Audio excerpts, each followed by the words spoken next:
Good evening, you're watching Personal Finance and I'm Gugulethu Cele. Joining me tonight, I'm joined by Jaco Langner, who's the Managing Director for Forbes Life. Now this is as we take the opportunity to remind parents of how best to secure the financial well-being of their children. Good to have you with us today, Jaco, and thank you so much for your time. Yeah, thank you, Gugulethu. Let's pick up on this particular theme. One thing's financial well-being for children. They probably have a few more years ahead of them. I need to save for my retirement. Why is this so critical? I think it's very important to look after our children properly and to have a plan for our children and to help them learn about finances and savings. Because I think what we learn in our young childhood years are actually going to form us as adults. So I think it's important that we make sure that we prepare for every eventuality for children as well. Mm-hmm. Give us, or rather talk to us about the theme with regard not only to alerting children about finances, but also the necessary cover that one needs to take out on their child. And one doesn't necessarily think of critical illness as being one of those necessary covers for children. Yeah, you know, it's quite interesting. If you look at the statistics, there's not a lot of prevalence of critical illnesses amongst children, but they do get it.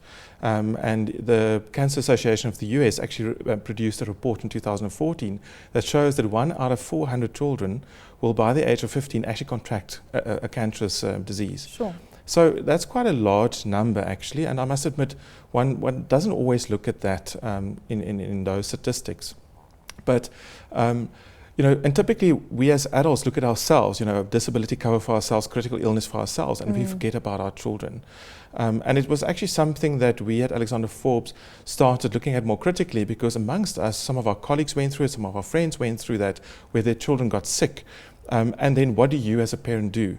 You know, personally, my children are asthmatic, and we also spent a few days in hospital. And then you actually realize the burden on parents to actually continue providing for that child, you know, but at the same time, you also want to look after them and care for them. Exactly, because you need to be at work, but like you say, you need to care for your children. And one would automatically assume that perhaps kind of products on the market like medical aid would be sufficient, but that's not always the case, right? No, 100%. The problem is the medical aid provides for the treatment of the child, but there might be ancillary treatments or certain gaps that the medical aid doesn't cover, but then also your time is not really covered. And that's what we wanted to speak into, is to say that, you know, you want to be with your child during this time, and you want to be able to be free from the stress around work, and that's why we provide this type of cover as well. Talk to us about how this particular cover works from an Forbes perspective and the various options that might be available.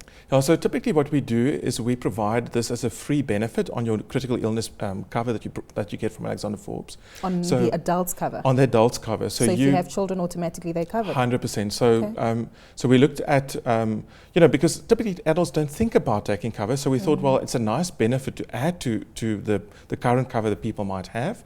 And then typically we would pay up to 15% of the cover that you took out for yourself, with a maximum amount of about 300,000 to be able to cover your child then in that eventuality.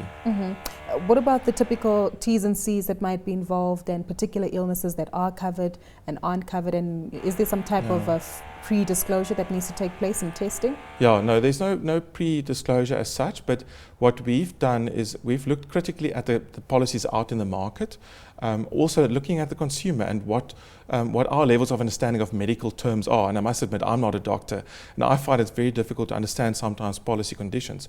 So we worked quite hard at trying to simplify that as far as possible. It's also part of our ethos at Forbes, so that we can make sure that the customers understand what they've actually purchased. You know, it's all good and well, you've got insurance, but if it doesn't pay out, what was the point of all of it?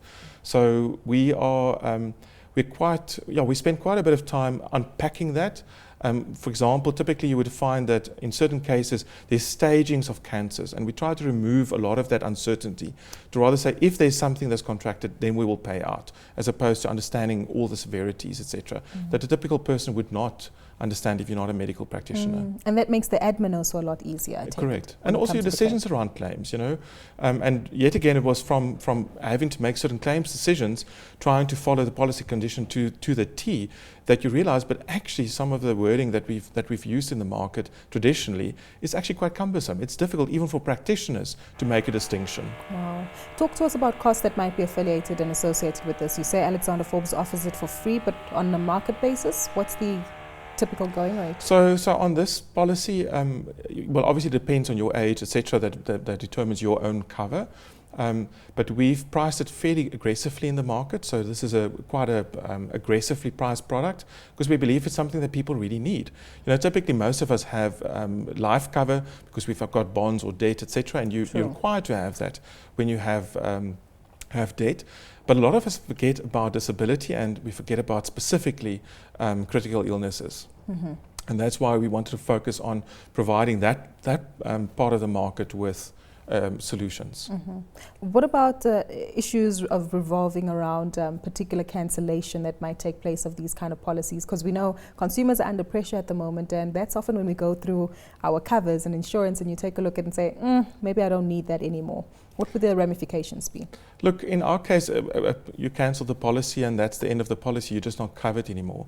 But we believe if you upfront really talk about your holistic plan and what you really need, and people understand the necessity of these specific products, then they will think twice about cancelling or lapsing those policies. Mm-hmm. And I think also, especially when it comes to your children, if you know your children are covered, I think that is also an additional incentive for you to actually keep the policy going. But I agree, I think you're seeing the trend in the market. There is definitely a slight uptick in terms of lapse rates of policies at the moment. People are battling. I mean, it's not simple out there at the moment. Mm-hmm. But I think through education and making sure it's simple to understand what you're paying for and what you'll get, you will actually assist the consumer better. And I take it instead of cancellation, what you'd rather have the consumer saying is, look, I can't afford the agreed premium that was 100%. Initially agreed upon. Perhaps can we rework or review right. the strategy? 100%. So we allow for those on our policies as well, so you can actually opt down if you wanted to. And then also we provide certain guarantees around opting up in future as well. To close off with, though, before we do go to our Nose to Self feature, how about also educating your children around this particular cover that you take out, making them understand that mummy and daddy are actually able to take care of you and not be at work because of this kind of critical cover we have, and teaching them about the importance of a particular risk cover in the future? Look, I think that's a bit of a difficult thing. So if I look at my two boys, I've got boys of 10 and 8. I'm trying to explain to them what insurance means and what I do on a daily basis. I think they do understand the concept to some extent, that typically we all pay a premium towards it, and from that pot we will then assist the person that needs to claim. Mm-hmm. But I think it's difficult concepts. I do think it provides them with a bit of comfort that yes, they will be taken care of, especially if you think about education policies, all of those kind of things, that they will be able to still go to their school they used to go to. Those are things that are more important to them at this stage than really talking about serious cancer diseases, etc. Exactly. Making it relevant to children. Yes, exactly. Clearly. Well, we said quite a bit, but let's get a quick recap now of the key takeaways from tonight's discussion. Jaco, quite a bit for us to absorb, and maybe something new that a lot of viewers weren't aware of, but walk us through the theme again of ensuring that you take care of your children's financial well-being when it comes to critical illness cover.